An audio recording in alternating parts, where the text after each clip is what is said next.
Muhammad's first impression of his revelations was that they were demonic in nature. Muhammad tried repeatedly to kill himself. Muhammad allowed his followers to rape their female captives. The Quran allows Muslims to beat their rebellious wives into submission. Muhammad says the Bible talks about him when, according to the Bible, he's a false prophet. Muhammad married the divorced wife of his own adopted son. Muhammad was disgraced by God in death. The one way he said he would die if he's a false prophet, that is exactly how Muhammad died. Muhammad had sex with a 9-year-old girl. Muhammad delivered revelations from the devil and came back and blamed the devil for this revelation. Muhammad affirmed the teachings of the Torah and the Gospel when his teachings completely contradict the teachings of the Torah and the Gospel. Muhammad tortured a man named Kanana for money. He killed people who criticized his religion. He tried to divorce his wife Sauda when she became unattractive, and he had to cut a deal that's affirmed by Allah in order for her to be able to eat. Muhammad's revelation to his dinner guests was so obviously from Muhammad and not from Allah. We wonder how anyone can take the Quran seriously after reading it. Muhammad was a victim of black magic, according to him, not according to us. Muhammad delivered clearly false prophecies. He encouraged his followers to practice mutta. Mutta, this is prostitution. He had 9 wives when the Quran allows Muslims to have 4. He broke his vow to his wife about having sex with his slave girl, and the Quran is completely theologically incoherent. You cannot make sense of it when Allah gives all of this revelation and then Allah is the one who corrupts it by tricking and deceiving people into believing that Jesus died on the cross.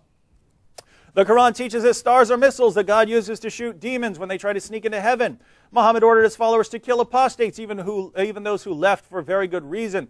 According to the Quran, Allah is the greatest of deceivers when, according to the Bible, Satan is the father of lies.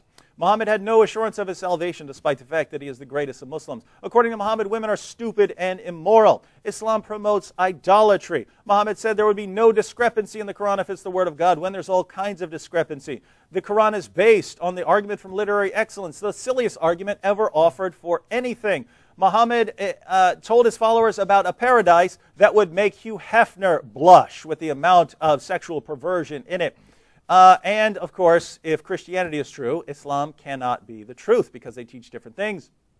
Islam teaches that the sun sets in a pool of murky water. The Quran has been corrupted when Allah promised to protect it. The concept of abrogation makes no sense. Allah is turning things right around, changing revelations from one week to the next when this is supposed to be His eternal word.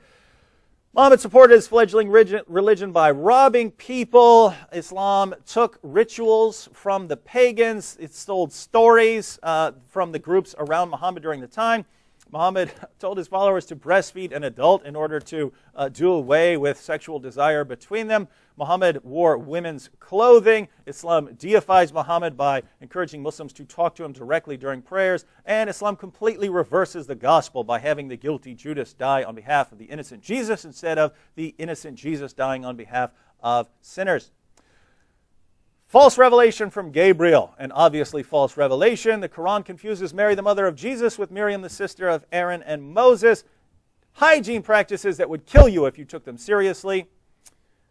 Muhammad takes historical figures like Alexander the Great, turns them into Muslims when we know they weren't Muslims. Allah has no love for unbelievers, which means He is deficient in love. Allah punishes Jews and Christians for the sins of Muslims, clearly unjust, even according to what Muslims tell me.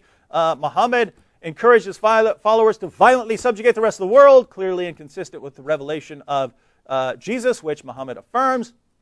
Allah wants people to sin, showing that Allah is dependent on human beings to show His forgiveness. Islam makes Satan the true hero of everything, and finally portrays Jesus as a miserable failure. Islam exalts Satan, insults God, and makes Jesus look like a failure. That's what Islam does at the end of the day, and you're telling me this guy is a prophet.